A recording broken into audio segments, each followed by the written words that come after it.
Kisruh pabrik diduga tahan ijazah di Surabaya. Wamenaker Immanuel Ebenezer sampai turun tangan. Kisruh mengenai penahanan ijazah karyawan di UD Sentosasil, sebuah perusahaan penyedia suku cadang kendaraan di Surabaya, telah menarik perhatian Wakil Menteri Tenaga Kerja Wamenaker Immanuel Ebenezer. Kasus ini muncul ketika pemilik perusahaan, Janhua Diana, diduga tidak kooperatif saat perwakilan pemerintah berusaha menyelesaikan masalah tersebut. Wamenaker Immanuel bersama Wakil Wali Kota Surabaya, Armuji, mengunjungi lokasi perusahaan di Margomulyo, Surabaya pada Kamis 17 April 2025. Dalam pertemuan tersebut dihadiri juga oleh Kapolrestabes Surabaya, Kombes Pol Lutfi Sulistiawan. Wamenaker mengungkapkan kekecewaannya terhadap sikap Diana yang dianggap tidak memberikan keterangan yang jelas. Penahanan ijazah itu merupakan pelanggaran yang tidak bisa ditoleransi. Pemerintahan Prabowo tidak boleh menyakiti rakyat, tegas Immanuel. Pak, terkait sidang ini apa yang menjadi temuan Bapak? Karena kan kasus ini pemilik tidak pernah mengakui, padahal banyak bukti yang sudah menunjukkan berbagai tuduhan-tuduhan yang disampaikan oleh pegawai gitu, Bapak. Kalau kawan-kawan melihatnya hal itu, kejadiannya hari sama. Artinya kita negara tidak dihargai. Itu yang udah pasti itu. Negara tidak dihargai, kemudian ya banyak hal-hal yang janggal lah ya. Ada hal yang ditutup-tutupi, entah apa maksudnya, padahal ini hal yang sepele. Karena kewajiban negara menjaga industrial ini tetap harmonis, tapi kemudian ya saya nggak tahu, kita harus sebagai negara nggak dihargain. Saya pikir Pak Wali aja yang tidak dihargain, ternyata saya juga tidak dihargain. Nah ini pelajaran untuk industrial yang lain juga. Jangan pernah menahan dan ijazah pekerja itu pelanggaran hukum. Itu pelanggaran hukum yang nggak boleh ditoleransi, apalagi di pemerintahan Pak Prabowo ini nggak boleh ada hal begitu. Ya namanya menyakiti hati rakyat itu nggak boleh. Jadi apa yang dilakukan Pak Wali ini udah benar dan tepat. Negara hadir.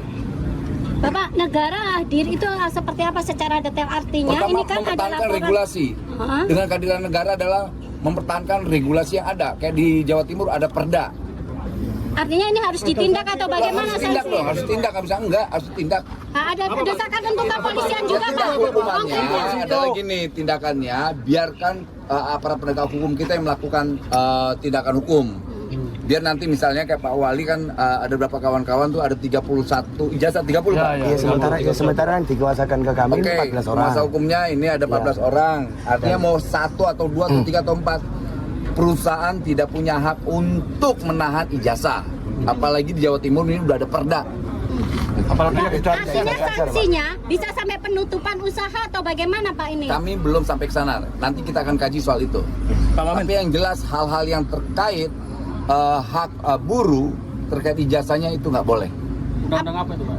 Perda nomor 8. Pak, selain itu kan menyatakan mantan pegawai harus nebus 2 juta untuk bisa mendapatkan ijazah Pak. Dan itu nebus langsung ke yang bersangkutan, Bu Diana ini Bapak. Berkelit-kelit orangnya. Nggak mengakui semua Nggak ngakuin.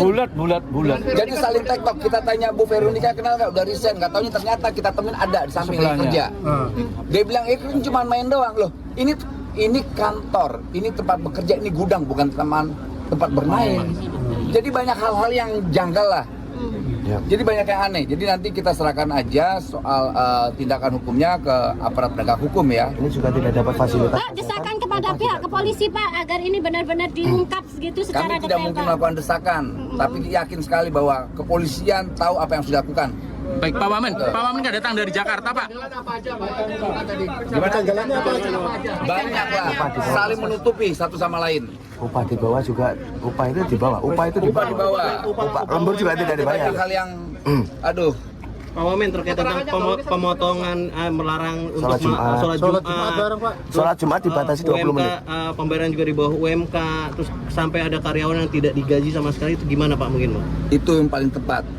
Jawabannya, ini republik yang diajarkan semua dilindungi namanya terkait agama. Dia mau ke gereja, dia mau ke masjid, dia mau ke pura, dia mau ke kuil, itu dilindungi oleh undang-undang. Kalau mereka melarang itu, ya tahu kan ada konsekuensi. Gitu loh. Pak, ini kan sudah terlihat meskipun tidak ada pengakuan tapi sudah terlihat Bukti adanya juga, bukti iya. pelanggaran, Pak. Saksi dan Kita bukti. serahkan ke penegak hukum. Udah pasti kepolisian kita tahu apa yang harus dilakukan dah. Pak, akan Gitu. ada evaluasi terkait perizinannya juga nggak Pak? Pasti dong, nggak mungkin enggak. Nah, sampai saat ini, Awal-awal Pak, kita seperti apa, semua Pak? akan evaluasi, kita akan audit. Pak, Sampai saat ini seperti apa Pak? Ya nanti kita Pantauan kasih tahu ya. Pak, selain ke pihak perusahaan, apakah sanksi juga dikenakan terhadap pemiliknya, Pak? Semoga. Jawaban semoga. Yang di dalam itu ilegal atau gimana Pak? Soal barang ilegal atau tidak itu bukan domain kami. Yang pasti serahkan ke aparat penegak hukum. Itu. Oke. Oke ya. Oke.